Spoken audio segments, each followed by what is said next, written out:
تو آج جس حالت میں ہم پہنچے ہیں یہ صرف ایک دو سال کی بات نہیں ہے، بلکہ پوری ایک دو جنریشنز نے اس لائف سٹائل کو اپنایا، دنیا کی محبت میں ڈوبے، آخرت کو بھلایا، تو آج ہمارے اوپر یہ حالات ہیں کہ ہماری کوئی ویلیو نہیں ہے بحیثیت امت۔ اب سچویشن اگر جو ہمارے سامنے ہے، اس میں اگین ہمارے پاس دو راستے ہیں۔ ایک ہے وہ ایموشنل والا جذباتی راستہ، میں اس کو بالکل کور نہیں کروں گا، بیکاز میں پرسنلی ایز اے پرسن اس چیز پہ بلیو کرتا ہوں کہ صرف جذباتی نعرے جو ہوتے ہیں اور جو جذباتی باتیں ہوتی ہیں وہ شارٹ ٹرم سپائکس کی طرح ہوتی ہیں، وہ یوں اوپر آتی ہیں اور یوں ہی فزل آؤٹ ہو جاتی ہیں، ختم ہو جاتی ہیں، اس کا کوئی امپیکٹ نہیں ہوتا۔ اور ہمارا دین بھی ہمیں جو سولوشن دیتا ہے وہ کبھی کبھی کچھ شارٹ ٹرم سولوشنز ہوتے ہیں، لیکن وہ پریکٹیکل سولوشنز ہوتے ہیں، اور کچھ سولوشنز ہوتے ہیں جو کہ لانگ ٹرم ہوتے ہیں، جن کا امپیکٹ آپ کو آج محسوس نہیں ہوگا، بلکہ آج آپ کام کرنا شروع کریں گے تو ہو سکتا ہے کہ کئی سالوں کے بعد، اور عین ممکن ہے کہ آپ کو اگلی نسل میں جا کے اس کا امپیکٹ نظر آئے۔ اور یہ اللہ کا بڑا کرم ہے کہ اللہ نے ہمیں جو دین دیا ہے، اس دین کے اندر اللہ سبحانہ وتعالی نے ہمیں رسول اللہ صلی اللہ علیہ وسلم کی سیرت کے اندر بہت ساری ایسی سچویشنز آئیں جن کو اگر آپ ڈیپلی اینالائز کریں تو اس سے ہم سولوشنز نکال سکتے ہیں کہ ہمیں ان حالات میں کیا کرنا چاہیے۔ پہلی بات تو ہمیں جو ہے وہ یہ ایکسیپٹ کرنی چاہیے کہ ہم اس وقت زوال کی سچویشن میں ہیں، ہم غالب نہیں ہیں، ہم فاتح نہیں ہیں، ہم ڈرائیونگ سیٹ کے اوپر نہیں ہیں، ہم اس وقت زوال کی سچویشن میں ہیں۔ اور جب زوال کی سچویشن ہوتی ہے تو انسان کو اپنی پلاننگ اور اسٹریٹجی جو ہوتی ہے وہ اسی طریقے سے کرنی ہوتی ہے کہ ہم کس طریقے سے آہستہ آہستہ اس زوال سے نکل سکتے ہیں۔ اور جب آپ لیڈنگ سچویشن میں ہوتے ہیں تو اس وقت کی اسٹریٹجیز اور اس وقت کی پلاننگ وہ بڑی مختلف ہوتی ہے۔ تو آج ہم چونکہ زوال کی حالت میں، تو آج ہم اگر جذباتی باتیں کریں گے بھی اور بڑے بڑے نعرے ماریں گے بھی تو اس کا کوئی امپیکٹ نہیں ہوگا۔ رسول اللہ صلی اللہ علیہ وسلم نے جس طریقے سے دین کی دعوت کا کام شروع کیا مکہ کے اندر، تو جو ہی دین کی دعوت کا کام شروع ہوا تو فوراً ہی کیا ہوا کہ جب اسلام منظر عام پہ آنا شروع ہوا تو کفار نے مسلمانوں کے اوپر کیا کیا، اذیتیں دینا شروع کر دی، ٹارچر سٹارٹ کر دیا۔ اور آپ صلی اللہ علیہ وسلم کی موجودگی میں بہت سارے ایسے واقعات ہیں، لیکن میں صرف چند کا ذکر کروں گا کیونکہ مقصد سمجھانا یہاں پہ واقعات کا ذکر کرنا نہیں ہے بلکہ ایک پوائنٹ تک لے کے جانا ہے۔ عمار بن یاسر رضی اللہ عنہ کا نام بڑا مشہور ہے، ان کے والد کون تھے؟ یاسر رضی اللہ عنہ۔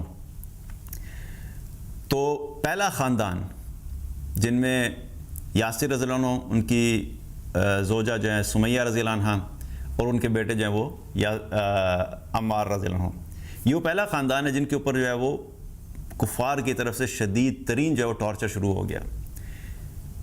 یاسر رضی اللہ عنہ کو جو ہے وہ کفار اذیت دیا کرتے تھے، گرم ریت کے اوپر لٹا دینا اور طرح طرح کے ٹارچرز دینا۔ وہ بزرگ تھے، وہ ٹارچر برداشت نہیں کر سکے، بالآخر کیا ہوا؟ شہید ہو گئے۔ انہی کی زوجہ سمیہ رضی اللہ عنہ، ابو جہل نے کیا کیا کہ ان کو برچھا مارا، اور برچھا بھی ان کی شرمگاہ پہ مارا، جس کی وجہ سے وہ شہید ہو گئی۔ اور عمار رضی اللہ عنہ جو تھے وہ بہرحال زندہ رہ گئے اور وہ سروائیو کر گئے۔ اب یہ سارا منظر جو ہے نبی کریم صلی اللہ علیہ وسلم کی آنکھوں کے سامنے ہو رہا ہے، اور آپ صلی اللہ علیہ وسلم ان کو کیا فرما رہے ہیں کہ اے آل یاسر تم صبر کرو، تمہارا ٹھکانہ جنت ہے۔ اب یہاں پہ ایک بہت بڑا میسیج ہے ہمارے لیے۔ یہ میں چیزیں اس لیے آپ کو بتا رہا ہوں کہ اس وقت ہم بحیثیت امت ظاہر ہے ایک ایموشنل سٹیٹ سے گزر رہے ہیں، ہم سب کے اندر غصہ ہے اور غم ہے، اور ہم فرسٹریٹڈ ہیں، اور ہم چاہتے ہیں کہ ہم کوئی ایسا ایکشن کریں کہ کسی طریقے سے اپنے مسلمان بھائیوں اور بہنوں کو وہاں سے نکال سکیں اور ظلم کو روک سکیں۔ باقی آگے جا کے میں بات کروں گا، چند جو شارٹ ٹرم چیزیں اس کے ہم بات کریں گے، لیکن اس وقت ایک بیسک فاؤنڈیشن کلیئر ہونی چاہیے کہ یہ کوئی انہونی چیز نہیں ہے، یہ کوئی پہلی دفعہ نہیں ہو رہا ہمارے ساتھ۔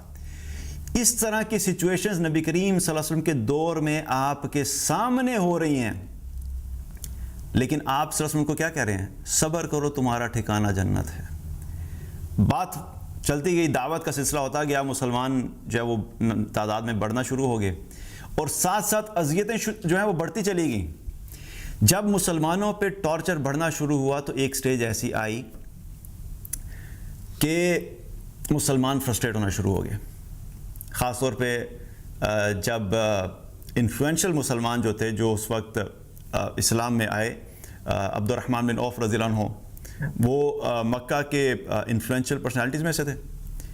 جب وہ مسلمان ہوئے تو انہوں نے آ کے رسول اللہ صلی اللہ علیہ وسلم سے کہا کہ یا رسول اللہ، ہم جب مشرک تھے تو ہماری اتنی عزت تھی، اتنا احترام تھا، اب ہم جب مسلمان ہو گئے ہیں تو ہمارے ساتھ یہ کچھ ہو رہا ہے، آپ ہمیں اجازت دیجئے کہ یہ جو کچھ ہمارے ساتھ کر رہے ہیں ہم ان کے اس جو ٹارچر ہے اس کا جواب دیں، ہم دے سکتے ہیں، ہم کیوں نہیں دے رہے؟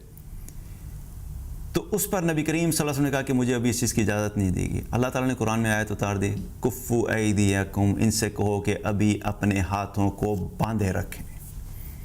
اللہ نے منع کر دیا۔ اب یہاں پر ایک بہت امپورٹنٹ بات ہے کہ ایک کانسیپٹ ہے جسے کہتے ہیں کہ پک یور بیٹلز وائزلی، کہ جب بھی اپنی بیٹلز آپ پک کریں اس میں اپنے آپ کو جذبات کو سائیڈ پہ رکھ کے عقل سے کام لینا چاہیے۔ یہاں پر میں یہ نہیں کہہ رہا کہ اب ہر انسان کی سچویشن سیم ہے، اینڈ ممکن ہے کہ کچھ لوگ جو ہیں وہ اتھارٹی کے اندر ہیں اور وہ جب اس بیٹل کو دیکھیں گے وہ اپنی سچویشن کے حساب سے پک کریں گے۔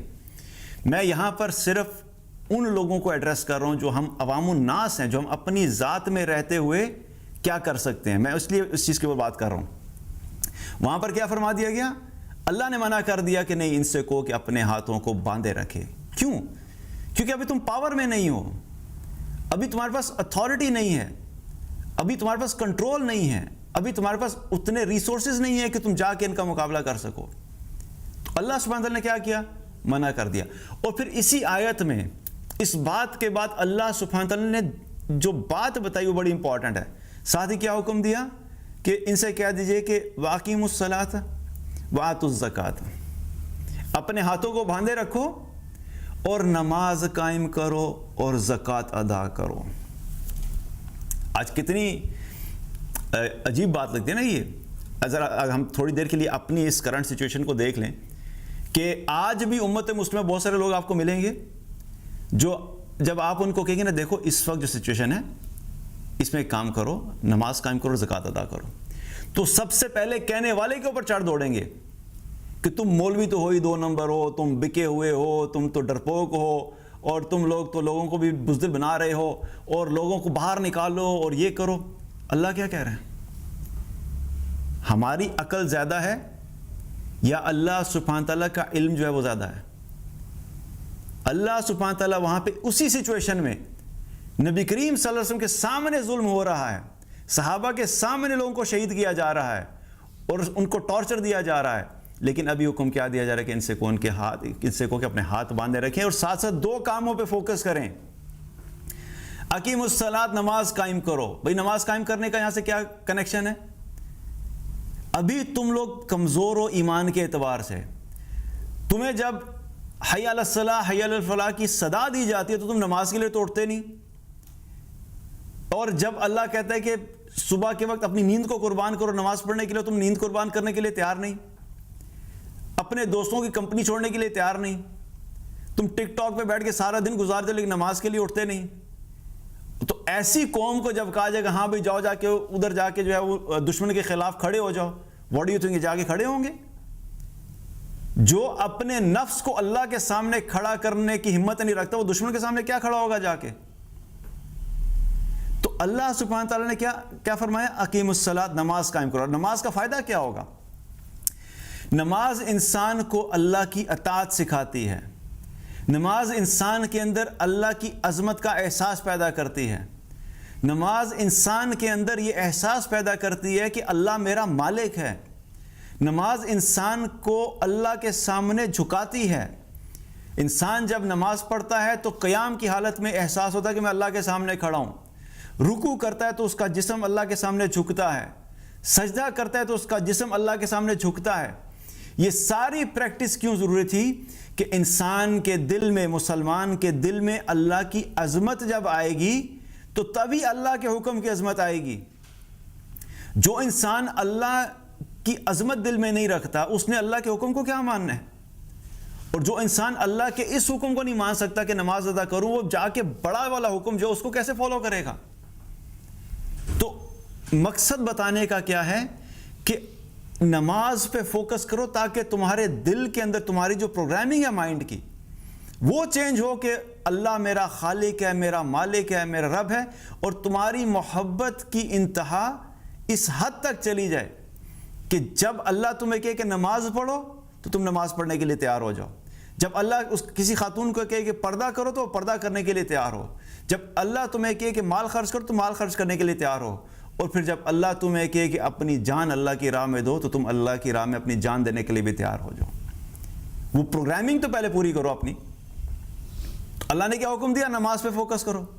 دوسرا حکم کیا ہے؟ زکوٰۃ ادا کرو. اب زکوٰۃ ادا کرنے کا کیا تعلق ہے؟ زکوٰۃ جو ہے وہ کس کو دی جاتی ہے؟ زکوٰۃ دی جاتی ہے غریب کو، مسکین کو، جو سٹرگل کرنے والا ہوتا ہے، جو کمزور ہوتا ہے. جب تم کمزور لوگوں کو زکوٰۃ دینا شروع کرو گے تو تمہارے دل میں انسانیت کی ہمدردی آئے گی. تم جب لوگوں کی مدد کرنا شروع کرو گے تو تمہارے دل میں احساس پیدا ہوگا کہ تم نے نماز میں جو کہ اللہ کا حق ہے اس کے ساتھ ساتھ حقوق العباد میں سے لوگوں کا حق بھی ادا کرو. جب کسی شخص کو مصیبت میں دیکھو گے تو تمہارے دل کے اندر احساس پیدا ہوگا کہ میں نے اس کی مدد کرنی ہے. جب کسی غریب کو تم دیکھو گے اس وقت کھانے کے لیے کچھ نہیں ہے، تم اس کے لیے کھانا لے کے جاؤ گے. تو جو انسانی ہمدردی کا جو جذبہ ہے اس کو امپاور کرنے کے لیے اللہ نے حکم دیا کہ زکوٰۃ ادا کرو. اب ان دو احکامات کو سامنے رکھتے ہوئے کیا ہو رہا ہے؟ ایک ایسا انسان تیار ہو رہا ہے جو کامل طور پہ اللہ کے سامنے جھکنے کے لیے تیار ہو اور اس کا دل مخلوق کی ہمدردی سے سرشار ہو. یہ دونوں کمبینیشن جب ایک ایمان والے کے دل میں مکمل طور پہ آئیں گے تو پھر جب اللہ سبحانہ تعالیٰ ان کو کسی بڑے اور کام کے لیے کہے گا تو تب یہ اس بڑے کام کے لیے تیار ہوں گے. اور پھر اسی آیت میں اللہ سبحانہ تعالیٰ نے آگے جا کے پھر جہاد کا حکم دیا اور پھر فرمایا کہ جب تم لوگوں پہ پھر جب جہاد فرض کیا گیا تو تم ہی لوگوں میں سے کچھ ایسے لوگ تھے جو لوگوں سے اس طرح ڈر رہے تھے کہ جیسے اللہ سے ڈرنا چاہیے تھا، بلکہ اس سے بھی زیادہ تم لوگوں سے ڈر رہے تھے. کیونکہ ہوا کیا تھا؟ ہر انسان ایمان کے اعتبار سے برابر نہیں ہوتا. ہر انسان کی جو کریکٹر بلڈنگ ایکسرسائز ہوتی ہے اس میں ہر انسان ڈیفرنٹ لیول کے اوپر ہوتا ہے. اس کی مثال ایسے ہی ہے کہ اگر کوئی شخص کوئی سپورٹس کرتا ہے، مثال کے طور پہ کرکٹ کھیلتا ہے. اب جب کرکٹ کا کیمپ لگایا جاتا ہے اور جب کوچ سب کو کوچنگ کر رہا ہوتا ہے تو وہاں پہ اگر 20-25 لوگوں کو جو ہے وہ کوچ کیا جا رہا ہے، ایک ہی چیز سکھائی جا رہی ہے، لیکن وہ 20-25 جو لوگ ہوں گے ہر ایک کا پوٹینشل الگ ہے، ہر ایک کی پاور الگ ہے، ہر ایک کے سیکھنے کا سکل الگ ہے اور ہر ایک ڈیفرنٹ لیول پہ پرفارم کر رہا ہوتا ہے. سارے برابر نہیں ہوتے. اسی طریقے سے اللہ سبحانہ تعالیٰ نے جب یہ ایکسرسائز کروائی تو اس ایکسرسائز کروانے میں جس میں نماز کے اوپر فوکس کرایا گیا، زکوٰۃ کے اوپر فوکس کرایا گیا، اس ساری ایکسرسائز ہونے کے باوجود بھی جب مدینہ میں پہنچے تو وہاں جا کر بھی ایمان کے اعتبار سے سارے برابر نہیں تھے. کچھ لوگ جو تھے وہ بہرحال کمزور تھے.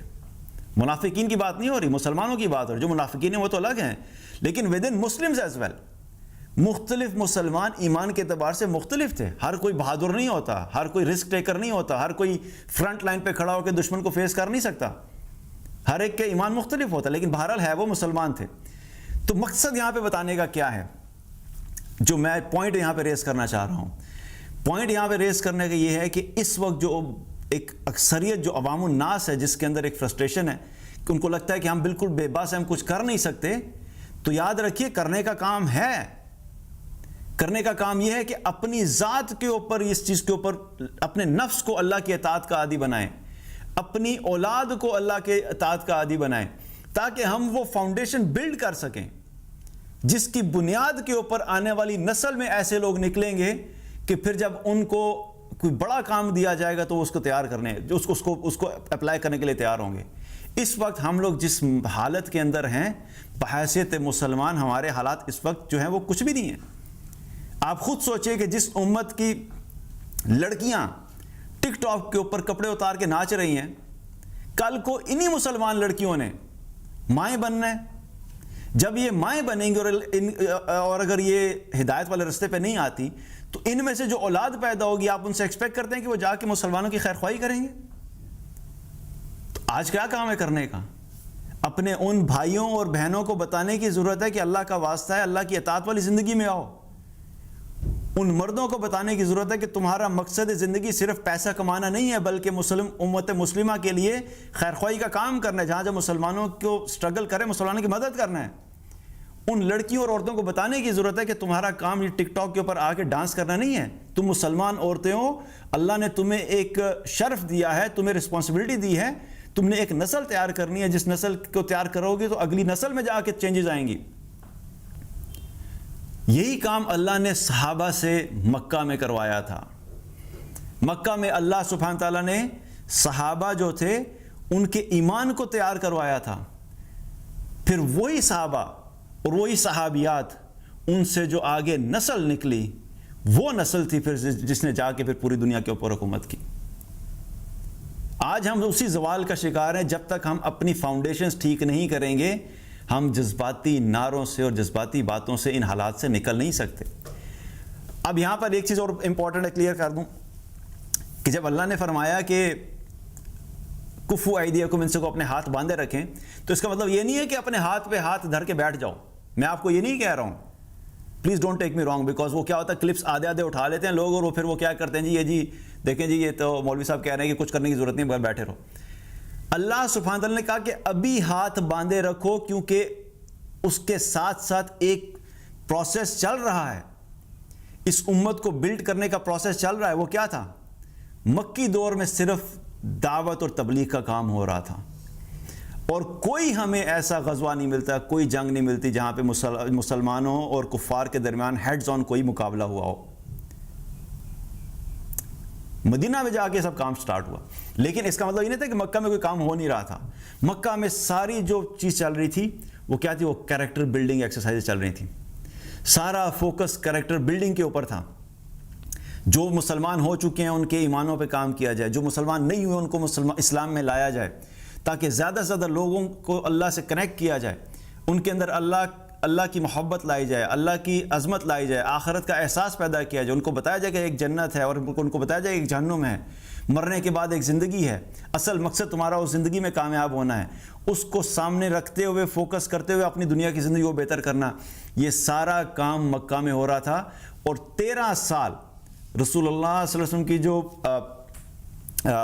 ہے وہ نبوت کے بعد کی جو ٹوٹل زندگی وہ اپروکسیمیٹلی 23 سال ہے. 23 سال کی جو دعوت کا کام تھا اس میں سے 13 سال جو تھے وہ کریکٹر بلڈنگ کے اوپر رہے. مدینہ میں بھی یہ پروسیس چلتا رہا, ایسا نہیں ہے کہ وہاں پہ جا کے تربیت کا جو ہے وہ کام رک گیا, لیکن بہرحال وہ جب مدینہ میں جا کے پھر جب وہ سلسلہ شروع ہوا, غزوات کا سلسلہ شروع ہوا, اس سے پہلے 13 سال اللہ سبحانہ تعالیٰ نے صرف اور صرف کریکٹر بلڈنگ کے اوپر کام کرنے کے اوپر ایمفسائز کیا. مقصد بتانے کا یہ ہے کہ ابھی بھی ہاتھ پہ ہاتھ رکھ کے بیٹھنا مقصد نہیں ہے. مقصد یہ ہے کہ جب تک تم اس پوزیشن میں نہیں آتے تب تک تمہارا کرنے کا کام کیا ہے؟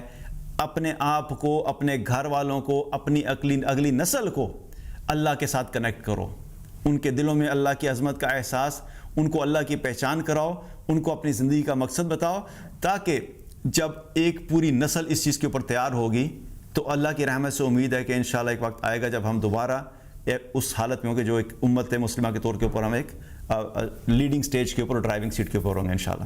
تو یہ مین پوائنٹ جو تھا اس پہ ایمفسائز کرنا کہ اس چیز کو ذہن میں رکھیں کہ کرنے کا ابھی بھی بہت سارا کام ہے, اور لانگ ٹرم پرسپیکٹیو سے اس چیز کو فوکس رکھنا. باقی دوسری چیز جو امپورٹنٹ ہے long term point of view سے, وہ کیا ہے کہ گیننگ دا اسٹرینتھ. ہر فیلڈ میں اسٹرینتھ گین کریں. اگر آپ آئی ٹی کی فیلڈ کے اندر ہیں تو اسٹرینتھ گین کریں, آپ میڈیکل کی فیلڈ کے اندر ہیں تو اسٹرینتھ گین کریں, اگر آپ بزنس میں ہیں تو اچھے بزنس مین بنیں. ہر طرح کی اسٹرینتھ کو گین کرنا. Muslims have to be physically strong, spiritually strong, financially strong. ہر قسم کی اسٹرینتھ کو جو ہے وہ فوکس کر کے اپنے آپ کو اسٹرانگ بنائیں, کیونکہ یاد رکھیے beggars can never be choosers. جب تک ہاتھ مانگنے والا ہوگا نا, آپ کبھی بھی چوزرز نہیں بن سکتے. آج اگر دیکھا جائے تو ہم بحیثیت امت پتہ نہیں کس کس کے در پہ جا کے ہاتھ پھیلا لیتے ہیں. تو جب ان کے دروں پہ جا کے ہاتھ پھیلائیں گے تو پھر اللہ کی غلامی نہیں آئے گی, انہی کی غلامی کرنی پڑے گی.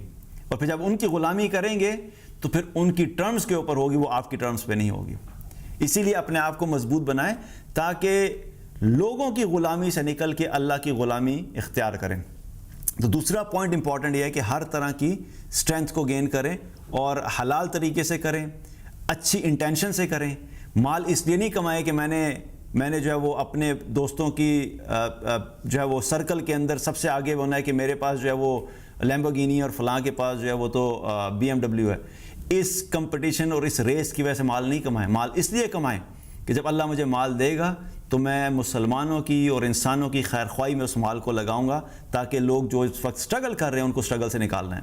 تو جو بھی آپ اسٹرینتھ گین کریں اس کے پیچھے انٹینشن یہی رکھیں کہ میں اللہ سبحانہ تعالیٰ کے لیے کر رہا ہوں, اور اللہ مجھے اگر یہ طاقت دے گا تو میں لوگوں کی خیر خواہی اور بھلائی کے لیے ساری ریسورسز کو استعمال کروں گا. تو یہ بیسیکلی دو major fundamental long term solutions ہیں جن کو ایمفسائز کرنا اور فوکس کرنا ہے. آپ اپنے لیے بھی شروع کریں اور اپنی اگلی جنریشن کو بھی اس چیز کی ٹیچنگ دیں تاکہ وہ لوگ بھی اس ڈائریکشن کے اندر جو ہے وہ آگے چل سکیں.